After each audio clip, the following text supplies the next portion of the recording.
Good morning, everyone. Silence, please.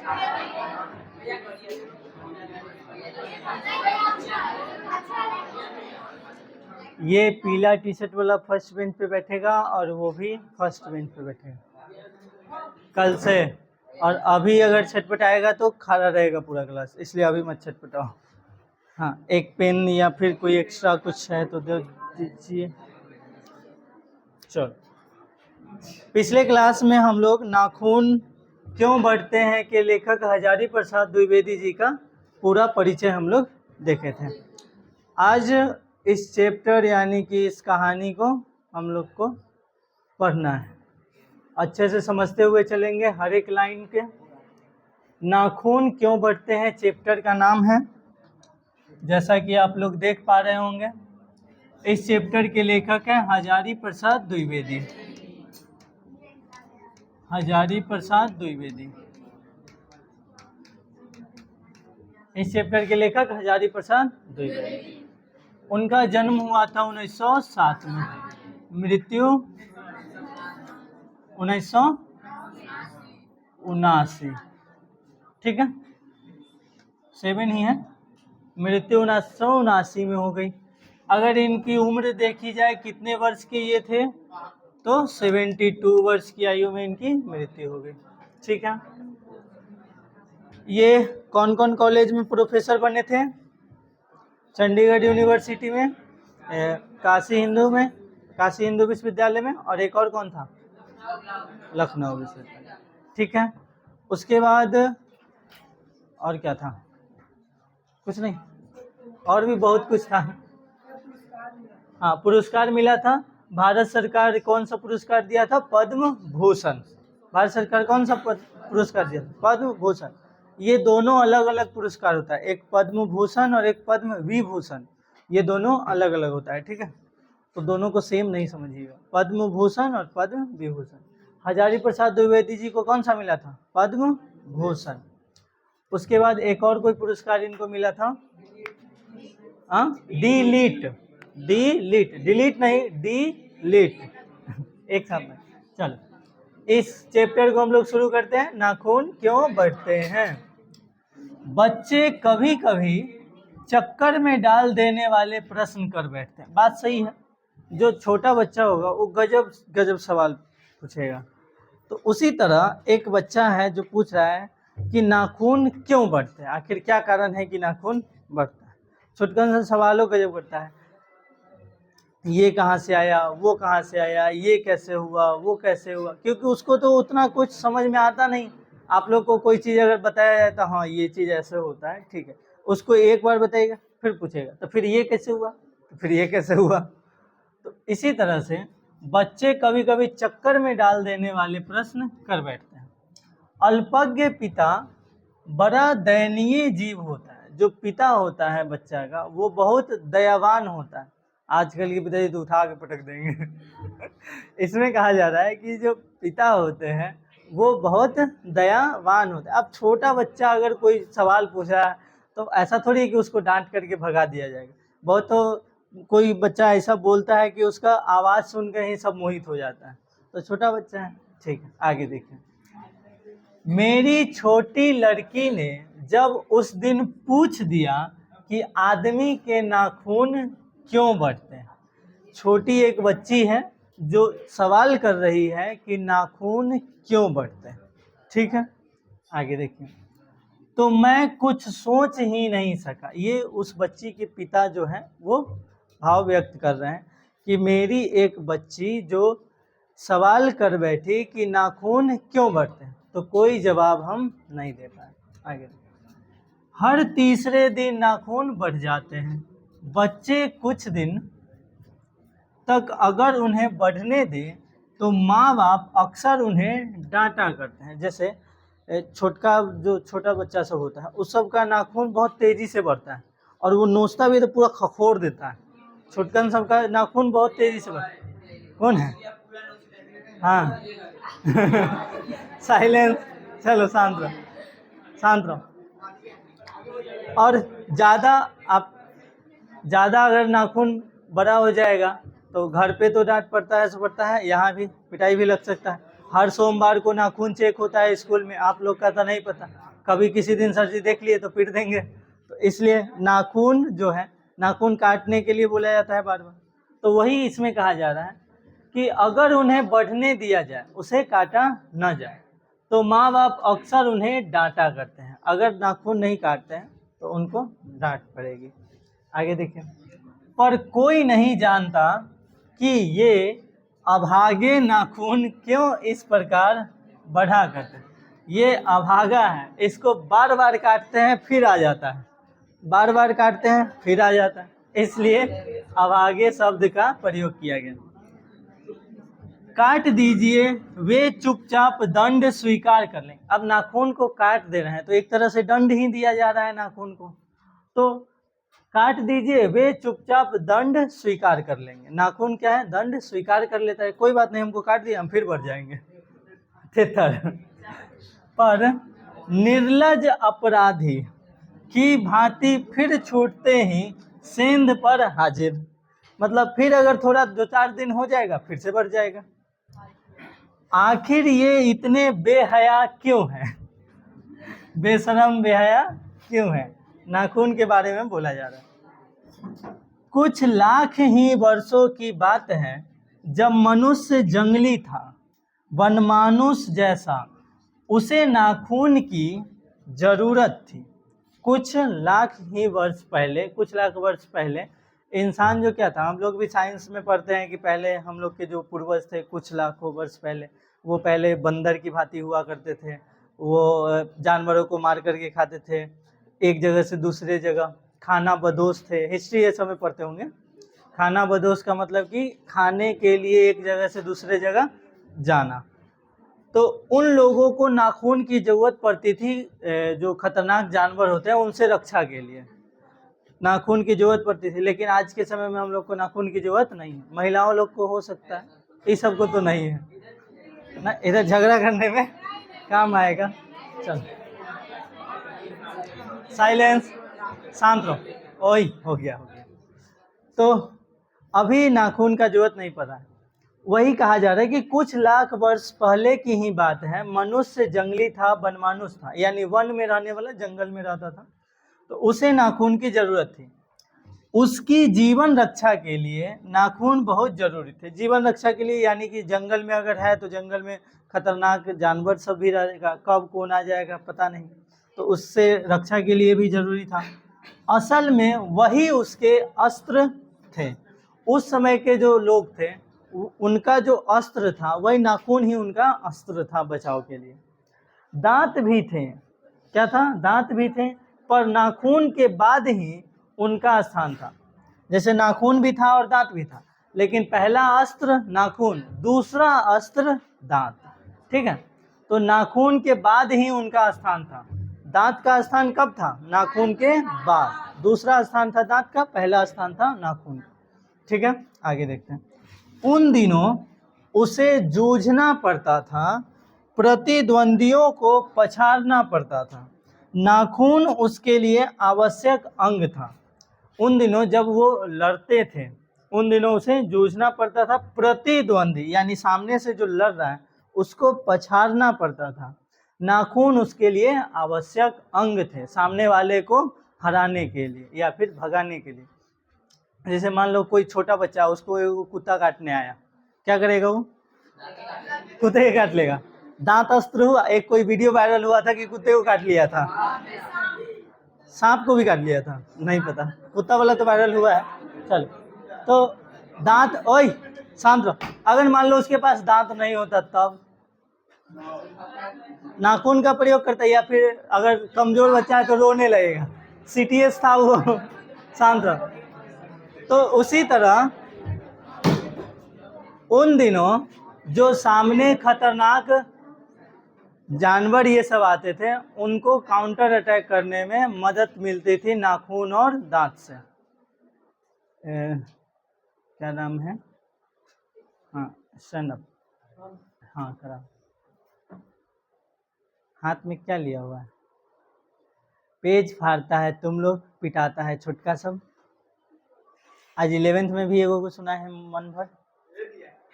कोई दिया, तुम्हारे हाथ में था इसलिए तुमको खड़ा किया।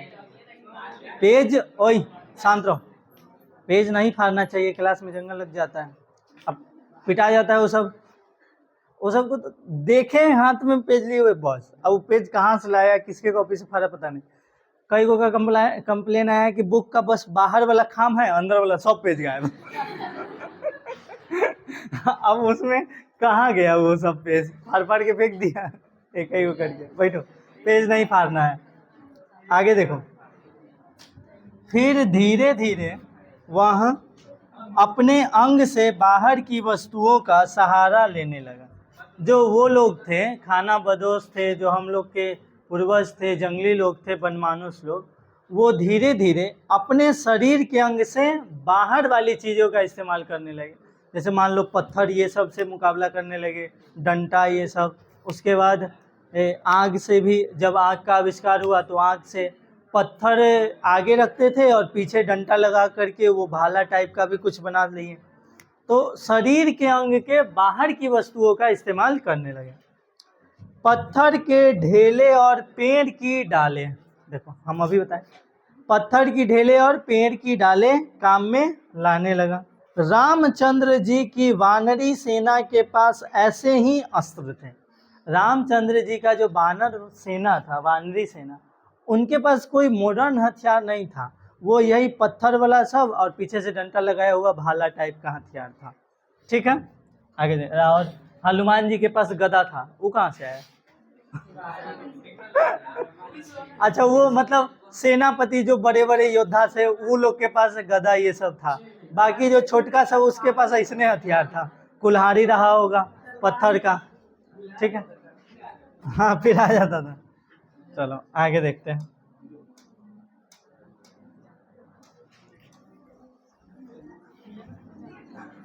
साइलेंस।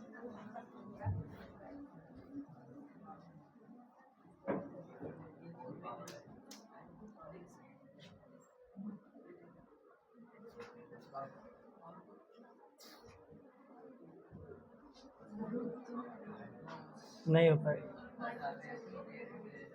आगे जाएगा। ठीक है, थोड़ा नीचे कर देते हैं। चलो देखो, रामचंद्र जी की वानरी सेना के पास ऐसे ही अस्त्र थे। उसने हड्डियों के भी हथियार बनाए। इन हड्डी के हथियारों में सबसे मजबूत और सबसे ऐतिहासिक था देवताओं के राजा का वज्र। देवताओं के राजा का वज्र, जो दधीची मुनि की हड्डियों से बना था। जैसे जानवर ये सब मर जाता है तो वो सब का हड्डी ऐसे ही कंकाल टाइप का पड़ा हुआ रहता है, तो वो भी बहुत ज़्यादा मजबूत होता है, क्योंकि हड्डी किससे बना होता है? कैल्शियम कार्बोनेट का बना होता है, और वो भी बहुत ज़्यादा हार्ड होता है, बहुत मजबूत होता है। तो हड्डियों का भी उस समय हथियार, अब जो चीज़ रहेगा उसी का ना आदमी बनाएगा। अभी के समय में लोहा ये सब मिल रहा है, अच्छे, इतना ज्ञान है मनुष्य को कि हाँ लोहा मजबूत होता है। लोहा के बाद फिर 2-3 गो को मिला करके स्टील बनाया, वो और ज़्यादा मजबूत हो गया।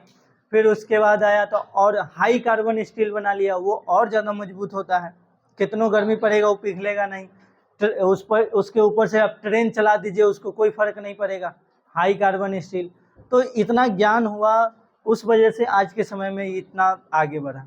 लेकिन उस समय के सिचुएशन के हिसाब से यही सब बेस्ट था। पत्थर का हथियार, डंडा, लकड़ी का हथियार हो गया, हड्डी का हथियार, ये सब।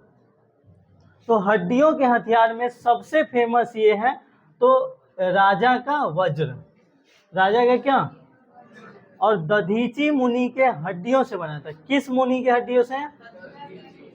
दधीची मुनि। मनुष्य और आगे बढ़ा, मनुष्य का जीवन और कुछ साल बीता, उसने धातु के हथियार बनाए। मतलब कुछ मान लो 10,000 वर्ष बीत गया या फिर 20,000 वर्ष बीत गया, थोड़ा मोड़ा ज्ञान हुआ, आग का खोज हुआ, उसके बाद कुछ धातु ये सब मिले, तो मनुष्य को कुछ ज्ञान हुआ, उसके बाद वो धातु का हथियार बनाए। जिनके पास लोहे के अस्त्र और शस्त्र थे वे विजयी हुए। जिनके पास लोहे का अस्त्र और शस्त्र था वो जीत गया, और जिसके पास पुराना वही पत्थर लकड़ी ये सब का जो अस्त्र था वो हार गया, क्योंकि लोहा उस पर भारी पड़ गया।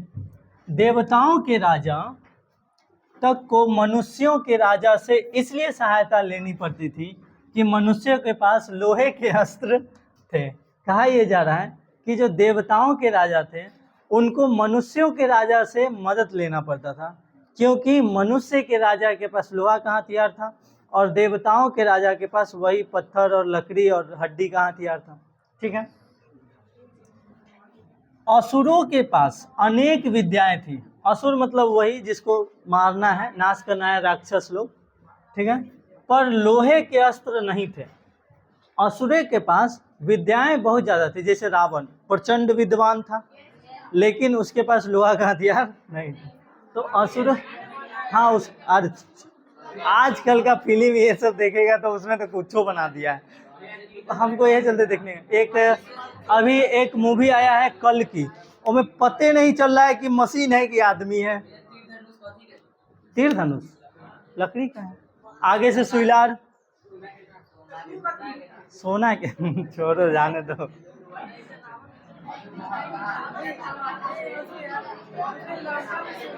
साइलेंस। हाँ, लंका सोना का था। अरे तो देखो उस समय, देखो अब ये चीज अभी के समय में पॉसिबल नहीं। उस समय ये होता था, अगर तुम बहुत ज्यादा तपस्या करोगे तो भगवान आ जाएंगे। आज तुम मर जाएगा तो ये भगवान नहीं आने वाले और उसके बाद भगवान प्रकट होंगे तो तुम जो मांगेगा वो मिल जाएंगे। पहली बात, अभी के समय में न भगवान आने वाले ही नहीं है। दूसरा, अब जब आएंगे ही नहीं तो तुम्हारा इच्छा कहाँ से पूरा करेंगे। ये है। साइलेंस। अब जैसे कि सोने की लंका की बात आई, तो सोने की लंका के साथ ये था कि वो किसी से छीन लिया था, या फिर उस रावण का जो पिताजी थे वो दान में लिए थे। पंडित रावण जो था वो पंडित समाज से था, तो उसके पिताजी को कोई दान में दिया था। ओए सुनो, और जो पुष्पक विमान था वो किसी कुबेर से शायद छीन लिया था रावण। अब उसको एक श्राप मिला था। और इसमें एक दो गो कहानी है कि जो पार्वती, शंकर भगवान थे और पार्वती जी थे। हम जितना सुने हुए हैं वो सही है कि गलत है हमको नहीं पता, ठीक है, उसके पीछे नहीं जाना। कि पार्वती जी गए और शंकर भगवान से कहे कि हम हिमालय पर नहीं रहेंगे, मेरे लिए एक महल बनाया जाए। तो वही शंकर भगवान किसी कुबेर को या फिर किसी को बोले कि हमको एक सोने का महल बना करके दीजिए। तो वही सोना का महल बना करके दिया गया। तो रावण का कोई फैमिली या फिर रावण का पिता जो भी है वो छीन लिया जबरदस्ती तपस्या करके, और शंकर भगवान दान में ले लिया था ना। हाँ, तो वो दान में वही मांग लिया। तो पार्वती जी उसको श्राप दिए कि एक दिन ये लंका राख में बदल जाएगी, सोने का जो लंका था ये राख में बदल जाएगी। तो बाद में वही जब हनुमान जी उसको जलाए तो सोना राख होता है जी, वो तो पिघल कर फिर से सोना ही होता है, लेकिन वो जो महल था वो राख में बदल गया इस शराब की वजह से।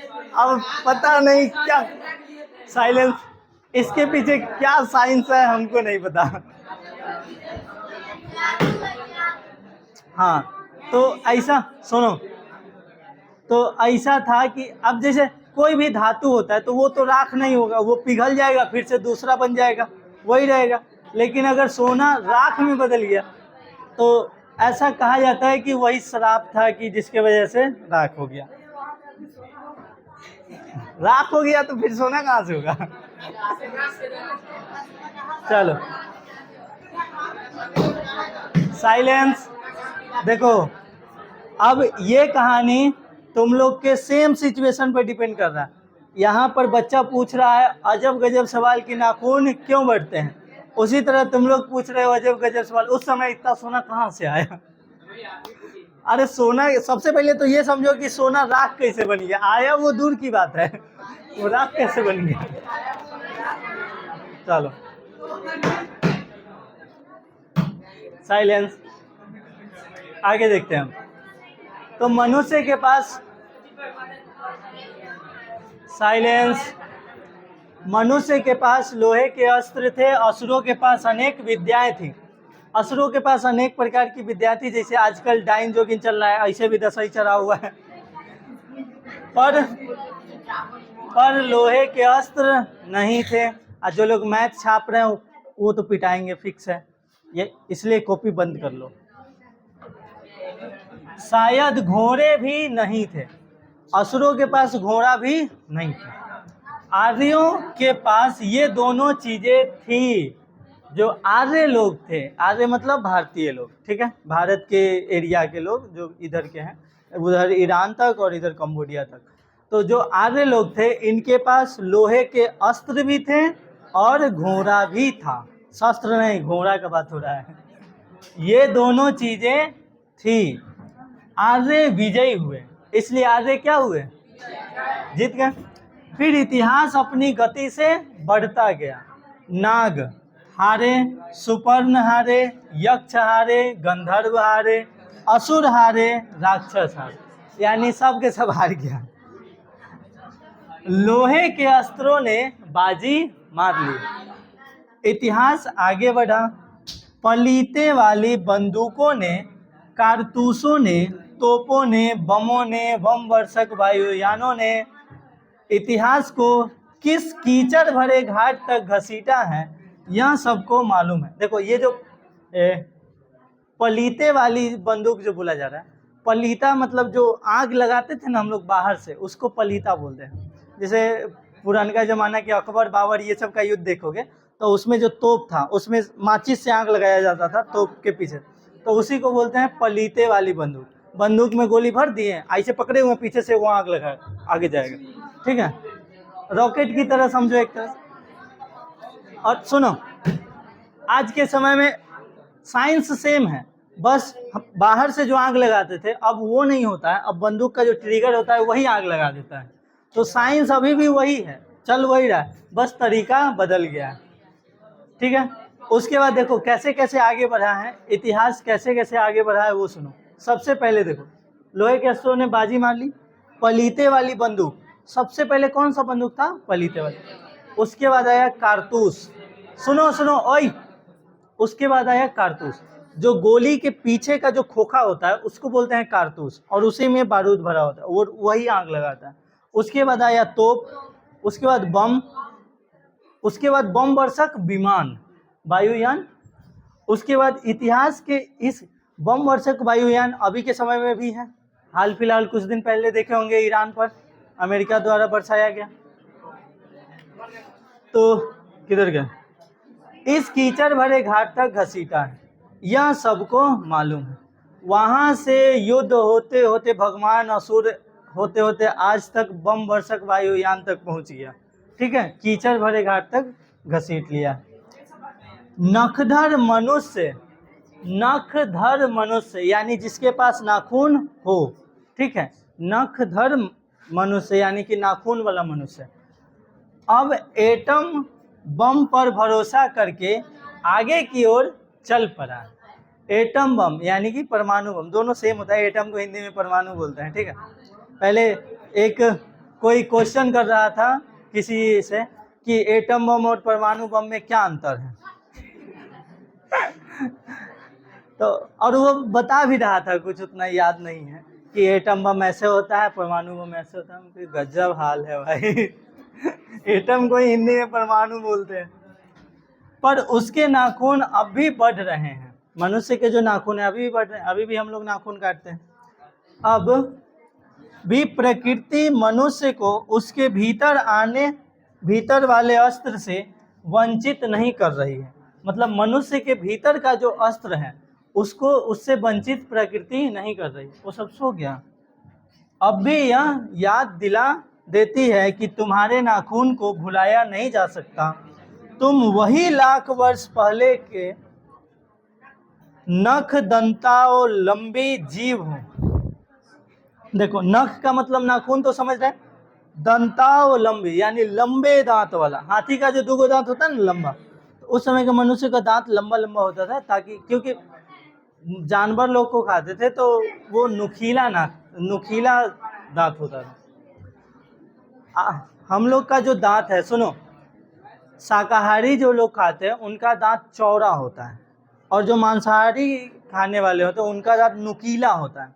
तो हम लोग शाकाहारी और मांसाहारी दोनों, अरे सबका है, आगे वाला जो 2 गो ऊपर और 2 गो नीचे दिखता है वो चौड़ा चौड़ा दांत है।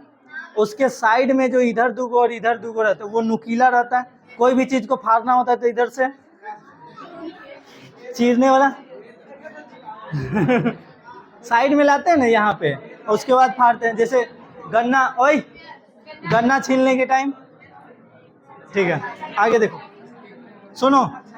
पशु के साथ एक ही सतह पर विचरण करने वाले और चरने वाले ततः किम, मैं हैरान होकर सोचता हूँ कि मनुष्य आज अपने बच्चों को नाखून न काटने, अगले पेज पे है, शांत रहो, मानेंगे बस, चुप रहो। फिर टाइम हम वॉच पहने हुए हैं तो चुप रहो, कान हिला देंगे। ततः किम, मैं हैरान होकर सोचता हूँ, मतलब ततः कि मतलब उसके बाद, मैं हैरान होकर सोचता हूँ कि मनुष्य आज अपने बच्चे को नाखून काटने के लिए डांटा क्यों जाता है, जबकि ये प्रकृति का नियम है, वर्षों से निकलते आ रहा है। क्यों डांटा जाता है? उसमें उसकी कोई गलती नहीं है। नाखून अगर बढ़ जाता है तो उसमें उसकी क्या गलती है? कोई गलती नहीं। हम जिसका नाखून देखते हैं ऐसे खड़ा करके ऐसे मारते हैं, टूट जाए। अरे एक दिन हुआ क्या, वो नाखून बढ़ाई हुई थी और जब उसको मारे तो हम ही को नोच दी। जैसे वो ऐसे की ना तो हम ही को लग गया, पाप चढ़ेगा ना। नाखून, और इससे अभी के समय में क्या होता है, नाखून अगर रखते हैं तो उसमें मिट्टी रहेगा और उससे नुकसान होता है, बीमारी ये सब भी फैलता है। अगर किसी को नाखून से पकड़ लेते हैं तो उसको इन्फेक्शन टाइप का भी कुछ हो सकता है, इस वजह से। आगे देखते हैं।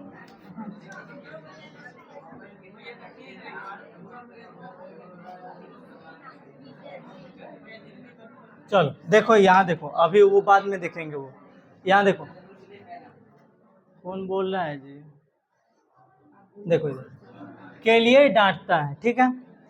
किसी दिन कुछ थोड़े लाख वर्ष पूर्व वह अपने बच्चों को नाखून नष्ट करने पर डांटता रहा होगा। कहा यह जा रहा है कि कुछ लाख वर्ष पहले का जो मनुष्य था वो अपने बच्चे को नाखून अगर नष्ट कर देता था वो, तो उसके लिए डांटा जाता था। अभी बढ़ा लेता है उसके लिए डांटा जाता है, यानी जस्ट उल्टा।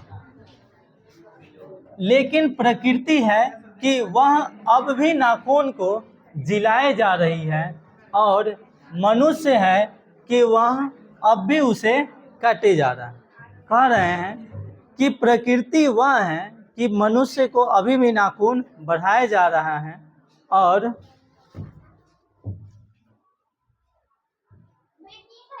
बंद कर, ये कह रहे हैं कि प्रकृति जो है अभी भी नाखून को बढ़ाए जा रही है और ये लोग जो मनुष्य हैं वो नाखून को काटे जा रहे हैं। बढ़ जा रहा है फिर काट देते हैं, फिर बढ़ जाए फिर काट देते हैं, फिर बढ़ जाए फिर काट देते हैं। ठीक है, उंगलियां काट के हटा दोगे। साइलेंस। हाँ, बाल के साथ भी वही सिचुएशन है। नहीं, लेकिन ओए शांत रहो। बाल के साथ ये है, सुनो, बाल के साथ ये है कि अगर कोई, सबका बाल तो उतना तेजी से बढ़ता नहीं है, क्योंकि नाखून जो है वो हर सप्ताह काटना होता है। बाल अगर 15 दिन, महीना दिन में भी कटवाओगे तो कोई दिक्कत नहीं होती। उसके बाद होता क्या कि बाल जो है वो कम बढ़ता है और उससे ज़्यादा नुकसान नहीं होता। बाल कोई कटवाना नहीं चाहता है क्योंकि वो अच्छा लगता है, लेकिन नाखून बढ़ जाएगा तो वो अच्छा नहीं लगेगा, इसलिए। हाँ, साइलेंस। हाँ, चलो आगे देखो। वे कमबख्त रोज बढ़ते हैं। ये जो नाखून कमबख्त है ये रोज बढ़ता है क्योंकि वे अंधे हैं। इसके पास आंख नहीं है, अंधा है। नहीं जानते कि मनुष्य को इससे कोटि कोटि गुना शक्तिशाली अस्त्र मिल चुका है। ये जो नाखून है ये अंधा है, इसको यह पता ही नहीं है कि नाखून से कई गुना ज़्यादा खतरनाक हथियार आज मनुष्य के पास अवेलेबल है। हथियार है, लोहा का है, परमाणु बम है, हाइड्रोजन बम है, सब अलवा बम है। मुझे ऐसा, सुनो सुनो आगे देखो, मुझे ऐसा लगता है कि ओए, मुझे ऐसा लगता है कि मनुष्य अब नाखून को नहीं चाहता, उसके भीतर बर्बर युग का कोई अवशेष रह जाए यह उसे असहाय है। लेकिन यह भी कैसे कहूँ, नाखून काटने से क्या होता है, मनुष्य की बर्बरता घटी कहाँ है, वह तो बढ़ती ही जा रही है। मनुष्य के इतिहास में हिरोशिमा का हत्याकांड बार बार थोड़े ही हुआ है, यह तो उसका नवीनतम रूप है। सुनो, कहा यह जा रहा है कि अब मुझे ऐसा लगता है कि जो मनुष्य है वो नाखून नहीं चाहता, वो चाहता है कि नाखून मेरा न बढ़े। ठीक है, वो अब अगर वो बार बार नाखून काट रहा है, इसका मतलब ये है कि मनुष्य चाहता है कि बर्बर युग का मेरे अंदर कोई भी अंश ना हो। यानी पहले जो लोग थे वो एक दूसरे को मार डालते थे, खा जाते थे, तो वो बर्बर युग का मेरे अंदर अंश ना हो, इसलिए वो नाखून को काटते। लेकिन मैं ऐसा कैसे कह दूं कि आज के समय के जो लोग हैं उनके अंदर बर्बर युग का गुण नहीं है। हिरोशिमा का हत्याकांड का उदाहरण दिया जा रहा है कि मनुष्य के इतिहास में हिरोशिमा का हत्याकांड, जो परमाणु बम गिराया गया था अमेरिका के द्वारा, बार बार थोड़े ही हुआ। तो ये जो कांड हुआ है ये भी तो एक बर्बरता को ही डिनोट कर रहा है। अगर कोई युद्ध हो रहा है उसके स्थिति में परमाणु बम, first world war, second world war, ये सब बर्बरता का ही तो दिखाया जा रहा है। क्या दिख रहा है, मनुष्य के अंदर बर्बरता का ही तो गुण दिख रहा है। तो यह तो उसका नवीनतम रूप है, यानी छोटा रूप है, बहुत छोटा। मैं मनुष्य के नाखून की ओर देखता हूँ तो कभी कभी निराश हो जाता हूँ। ये उसकी भयंकर पाशवी वृत्ति की जीवंत प्रतीक है। मनुष्य की पशुता को जितनी बार भी काट दो वह मरना नहीं जानती। मनुष्य के अंदर जो पशु वाला गुण है, पशुता है, वो मरना नहीं जानती है। उसको चाहे तुम एक बार काटो या 1000 बार काटो, वो खत्म होने वाला नहीं है। किसी को कोई दिक्कत, परेशानी, शंका यहाँ तक पढ़ लेते हैं, ठीक है।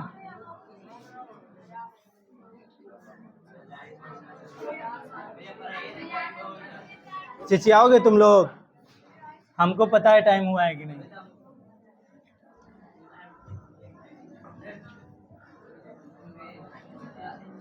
ये पेज खत्म करते हैं, चल जल्दी। अब तुम लोग जितना शांत रहोगे उतना जल्दी खत्म होगा। कुछ 1000 साल पहले मनुष्य ने नाखून को सुकुमार विनोदों के लिए उपयोग में लाना शुरू किया था। वात्स्यायन के काम सूत्र से पता चलता है कि आज से 2000 वर्ष पहले का भारतवासी नाखून का जम के संवारता था। यानी आज से कुछ 1000 साल पहले का जो एक नाखून था वो पता चलता था कि आज से कुछ साल पहले, यानी हजारों साल पहले, जो भारतीय लोग थे वो नाखून को अच्छे से संवार करके रखते थे। और ये किस में पता चलता है, वात्स्यायन के काम शास्त्र का जो बुक है उसमें। उनके काटने की कला काफी मनोरंजक बताई गई है।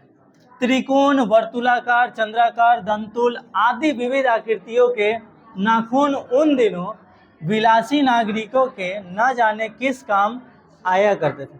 ये कह रहे हैं कि उस समय जो लोग नाखून को संवारते थे वो किस किस डिजाइन में काटते थे, त्रिकोण, वर्तुलाकार, चंद्राकार, ऐसे दंतुल, दांत की आकृति में काटते। तो पता नहीं कि इस प्रकार का नाखून उनको किस काम में आता था।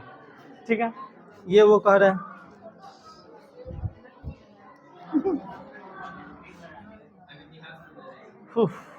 हाय गर्मी, तुम लोग शांत रहो, सर दर्द करने लगा। उनको शिक्षक मोम और अलकतक आलता लगाते हैं ना नाखून में, से यत्न पूर्वक रगड़ कर लाल और चिकना बनाया जाता था। कृपया शांत रहें। गौड़ देश के लोग उन दिनों बड़े बड़े नखों को पसंद करते थे और दाक्षिणात्य लोग छोटे नखों को।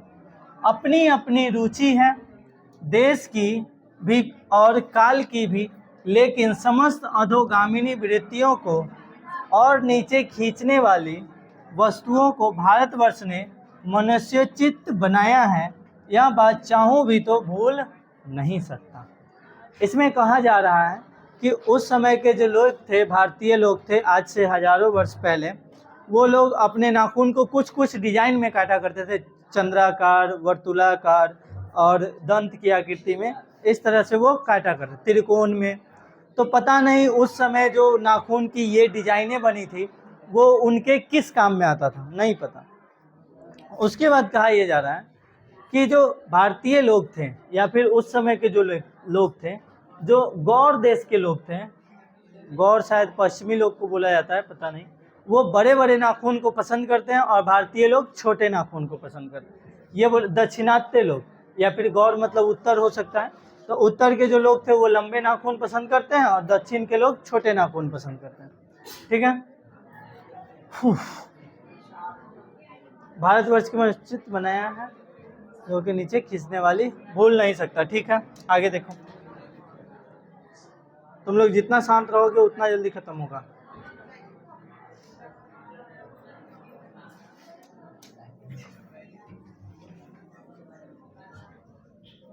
देखो, मानव शरीर का अध्ययन करने वाले प्राणी विज्ञानियों का निश्चित मत है कि मानव चित्त की भांति मानव शरीर में भी बहुत सी अभ्यास जन्य सहज वृत्तियां रह गई हैं। कहा यह जा रहा है कि जो मनुष्य के शरीर का अध्ययन करते हैं उसे बोलते हैं प्राणी विज्ञान, हिंदी में जूलॉजी। बायोलॉजी में पढ़ते हैं ना, दो, जूलॉजी और बोटनी। जूलॉजी मतलब प्राणी विज्ञान और बोटनी मतलब ये पौधा वाला वनस्पति विज्ञान। दीर्घ काल तक उनकी आवश्यकता रही है, अतएव शरीर ने अपने भीतर एक ऐसा गुण पैदा कर लिया है कि वे वृत्तियां अनायास ही और शरीर के अनजाने में भी अपने आप काम करती है। मनुष्य का शरीर एक ऐसा गुण बना लिया है कि वो अगर उसको छोड़ दे फिर भी वो हमेशा काम करते रहेगा। ऐसा थोड़ी कि हम सो जाते हैं तो नाखून नहीं बढ़ता है, ऐसा तो नहीं, सो जाते हैं तो बाल नहीं बढ़ता, वो कंटिन्यू अपना काम कर रहा है। इस वजह से नाखून का बढ़ना, उसमें से एक है केस का बढ़ना, दूसरा दांत का दोबारा उठना, तीसरा है पलकों का गिरना, आँख का जो पलक है वो अपने आप काम करते रहता है, चौथा है। तो ये 4 प्रकार का जो काम है वो हम करें या ना करें वो अपने आप होते रहेगा। और भी बहुत है, इंटरनली ऑर्गन सब अपने काम करता है। और असल में सहायता वृत्तियां अनजान स्मृतियों को ही कहते हैं। हमारी भाषा में इसके उदाहरण मिलते हैं। अगर आदमी अपने शरीर की, मन की और वाक्य की, वाक्य मतलब बोलने, ठीक है, वाक्य की अनायास घटने वाली वृत्तियों के विषय में विचार करे तो उसे अपनी वास्तविक प्रवृत्तियां पहचानने में बहुत सहायता मिले। पर कौन सोचता है, सोचना तो क्या उसे इतना भी पता नहीं चलता कि उसके भीतर नख बढ़ा लेने की जो सहजात वृत्ति है वह उसके पशुत्व का प्रमाण है।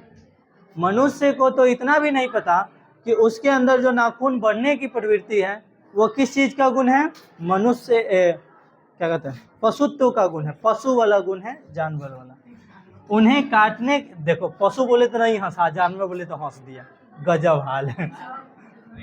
उन्हें काटने की जो प्रवृत्ति है वह उसकी मनुष्यता की निशानी है, और यद्यपि पशुत्व की चिन्ह उसके भीतर रह गए हैं पर वह पशुत्व को छोड़ चुका है। पशु बनकर वह आगे नहीं बढ़ सकता, उसे कोई और रास्ता खोजना चाहिए। अस्त्र बढ़ाने की प्रवृत्ति मनुष्यता की विरोधिनी है। अस्त्र जो बढ़ाया जाता है वो एक दूसरे से घृणा का भाव है, दुश्मनी का भाव है, इसलिए अस्त्र बढ़ाया जाता है। ठीक है, तो जो दुश्मनी का भाव रखते हैं वही लोग अस्त्र बढ़ाते हैं। तो इसको छोड़ना चाहिए, इससे हम लोग आगे नहीं बढ़ पाएंगे। किसी को कोई दिक्कत? तो आज के लिए फ़िलहाल इतना ही, बाकी थैंक यू, धन्यवाद, जय Hind. Like share comment and subscribe ऐसे